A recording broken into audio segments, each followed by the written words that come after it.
Olá, eu sou André Mendonça e esse é o canal Magia Mental. Hoje nós vamos falar um pouquinho sobre personalidade, mais exatamente sobre personalidade mágica. Você naturalmente já deve ter encontrado, na internet principalmente, muitos magos, muitas bruxas que têm nomes suntuosos, nomes poderosos, nomes impactantes, e deve ter se imaginado se você também precisa de um nome, de uma personagem, de uma personificação assim forte, assim impactante, para você poder trabalhar magicamente. Hoje nós vamos falar um pouquinho sobre isso, sobre os prós, os contras, aonde isso é útil, quais são os principais erros que se comete no trabalho com essa personificação, com essa autodenominação mágica, e um pouquinho mais sobre fundamento de moto, fundamentação de nome mágico. Depois da vinheta.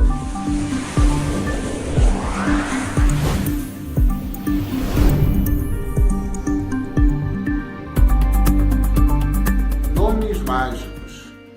Esse assunto ele está diretamente ligado à personalidade mágica. É possível se trabalhar, ser um magista, sem ter um nome mágico? Sim, claro que é. Principalmente se a sua personalidade é uma personalidade um pouco mais austera, um pouco mais simples, um pouco avessa a estereótipos e, enfim, e coisas muito chamativas.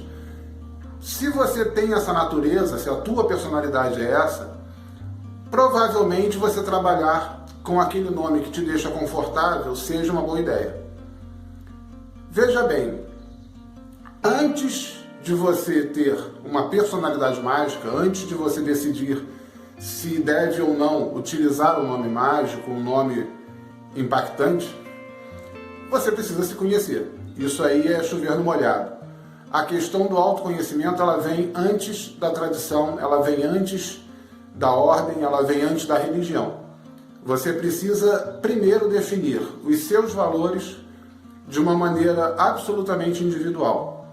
Então, se você é uma pessoa que gosta de um visual extravagante, de roupas extravagantes, se você é aquela pessoa expansiva, aquela pessoa que se sente confortável ao chamar a atenção, ao ser o centro das atenções, então você tem uma personalidade um pouco mais expansiva, um pouco mais pública.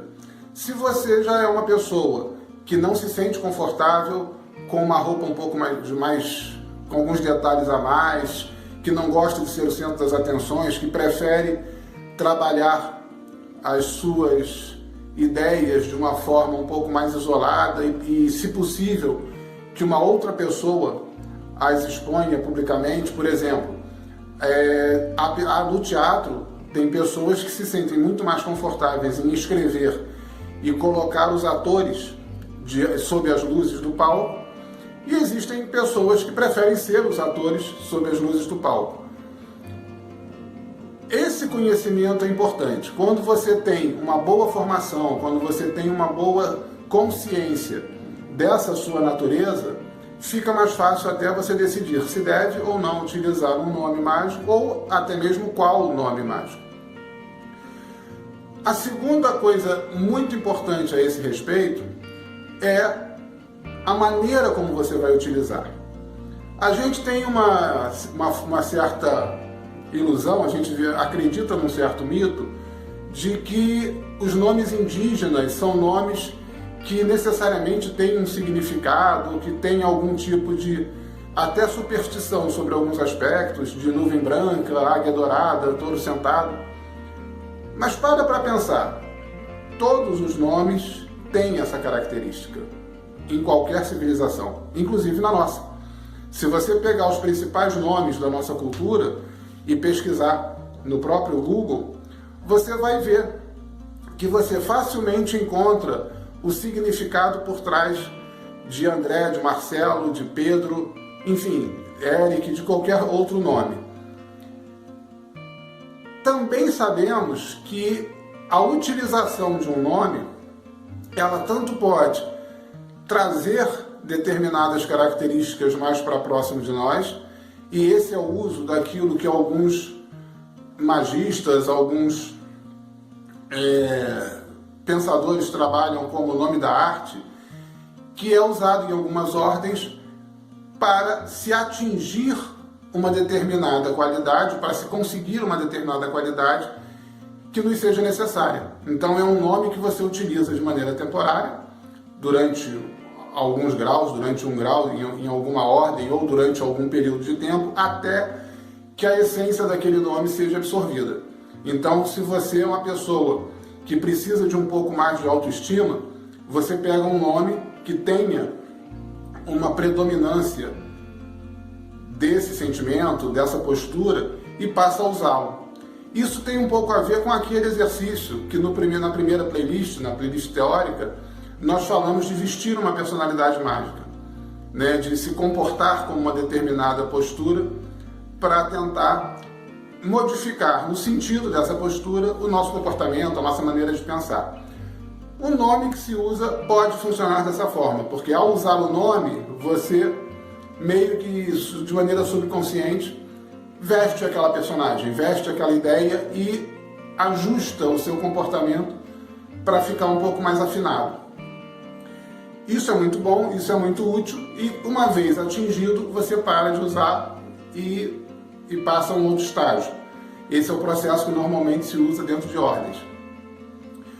A outra maneira de se ver o uso de um nome é quando você já está pleno, quando você já se sente perfeitamente identificado com aquele mito, com aquele nome, com aquela forma de se apresentar, e você passa a influenciar o ambiente ou o que está à sua volta.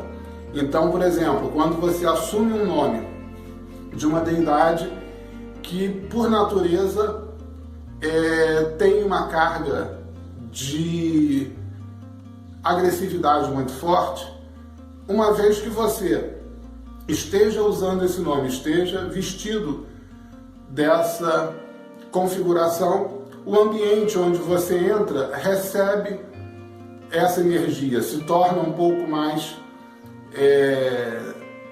agressivo, um pouco mais energizado nesse sentido. Não é uma coisa ruim, principalmente se você faz isso num ambiente onde as pessoas que estão ali têm problemas com depressão, por exemplo.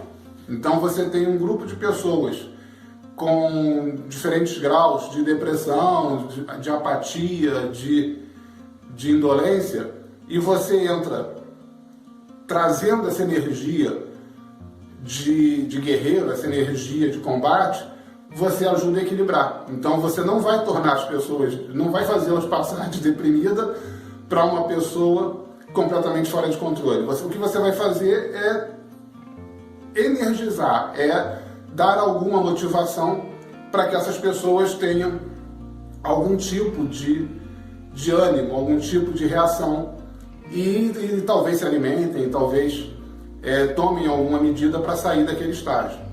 Né? O contrário também, uma personagem mais zen, uma personagem mais introspectiva, mais pacífica, em um ambiente onde as pessoas estão tensas, estão agressivas, se você trabalha isso muito bem, se você já está bem vestido dessa personagem, não é exatamente o que um espírita chamaria de incorporação. Você não estaria incorporado com uma deidade. Você seria essa deidade. Quando você tem identidade com aquele nome, você não está imitando, você é aquela força. E quando você consegue trazer isso para você, você consegue impregnar um ambiente ou emitir aquela sintonia a um pequeno círculo, a uma certa distância e a um grupo, dependendo aí da sua natureza, a um pequeno grupo de pessoas. O que é muito importante em todos esses casos? Que o uso dessa personagem seja sempre temporário. Que você utilize quando aquilo for algo importante. Eu mesmo sou um exemplo disso. Eu, André Mendonça, utilizo em alguns contos o pseudônimo ou nome mágico de Lord Thanatos. que é um nome que foi trabalhado dentro de uma certa história da minha iniciação e do meu primeiro contato com a magia, uma história que até está no livro A Estrada para a Mente, que muitos já devem ter ouvido falar, já devem me ter ouvido falar sobre ele, e que traz, Thanatos, como a personificação da morte na mitologia grega, ele traz toda aquela semântica dessa egrégora.